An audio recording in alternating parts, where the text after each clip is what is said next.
On June 15th, 2018, the New York Times ran a front page story on the prevalence of pregnancy discrimination, how claims against all companies, large and small, are peaking, and at the United States Equal Employment Opportunity Commission, the claims for pregnancy discrimination are at an all-time high, even against companies that are purportedly female-friendly and advertise themselves as companies catering to women. Apparently, they're not catering to women who want to or need to have a balance of family and work life. And the reason for this resentment and the discriminatory bias is clear, at least to me, who practices employment law and represents women in workplace challenges related to gender, is that companies, if your company had a voice, it would be saying your pregnancy is a pain in our ass. It means that we're going to need to accommodate you. We're going to need to be flexible. You're going to need to see your OBGYN. You're going to need to get tests and sonograms, and etc. You're going to have morning sickness. You're not going to be able to wine and dine the clients. And to top this whole fun party all off, you're going to have to take maternity leave for 3 months, and we have to give it to you and let you have your job back. We thought you were interested in growing with this company. We thought you were a career gal. We thought that you were serving your corporate master first and foremost, and now you're getting knocked up on us? You know what? We don't take kindly to that. We don't make partner out of people who are going to throttle back and get themselves temporarily disabled as a result of having a baby and then taking a big long vacation after the baby is born.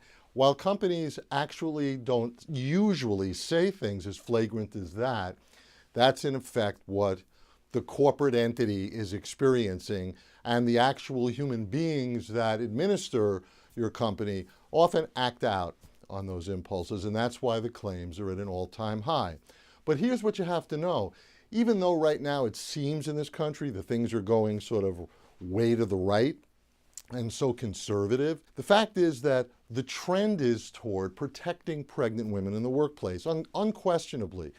Federal law, the United States Equal Opportunity Guidelines, case law, the Pregnancy Discrimination Act, it's sex discrimination, your state law, your city law will protect you on the basis of your pregnancy, because that's also the basis of your sex or your gender.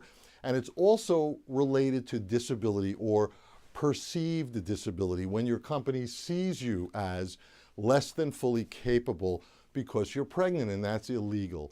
Your company must have a conversation with you about your needs when you're pregnant, and it has to reasonably accommodate you. That's the phrase for having a little flexibility when you're pregnant. It can't tell you that we don't have that type of pregnancy policy, that we don't accommodate pregnancy, just people who are injured in car accidents, that we don't have a maternity leave policy, that because your obstetrician has written a note that says Jane can't lift more than 25 pounds, your company now can't bench you and say, well, sorry, now you can't do your job just like that. That's what used to happen all the time, still happens a lot.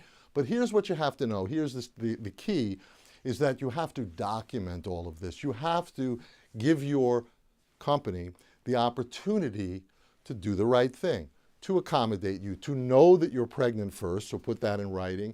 And then if you're being treated differently, worse, because you're pregnant, because you're planning to get pregnant, or because you've had a baby already, that's illegal sex and pregnancy discrimination. And you want to put it in writing to your company, even if you don't think your company or the person you have to write to in your company is going to care, because you have to be able to document and prove that you're saying to your employer, I need help with this, or I oppose the fact that you're treating me differently because of my pregnancy and I'm losing steam, or I'm being excluded, or something else that feels to you like a hostile work environment or a loss in your upward trajectory in your company. That's all illegal. And give your company the chance now to sort of wake up and smell the coffee and realize what they have to do.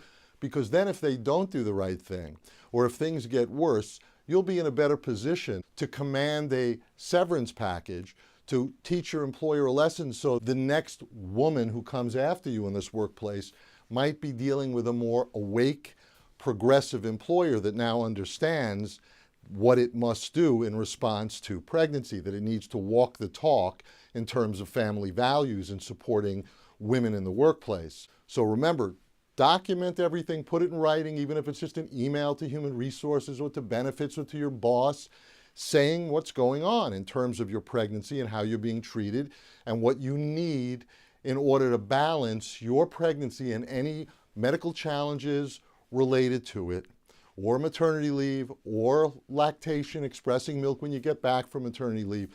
All of that is part of the protections under the laws, the regulations, the statutes that now govern, and you're entitled to be respected and treated equally, even though you're pregnant, even though you just had a baby, or more importantly, because you just had a baby or you're pregnant.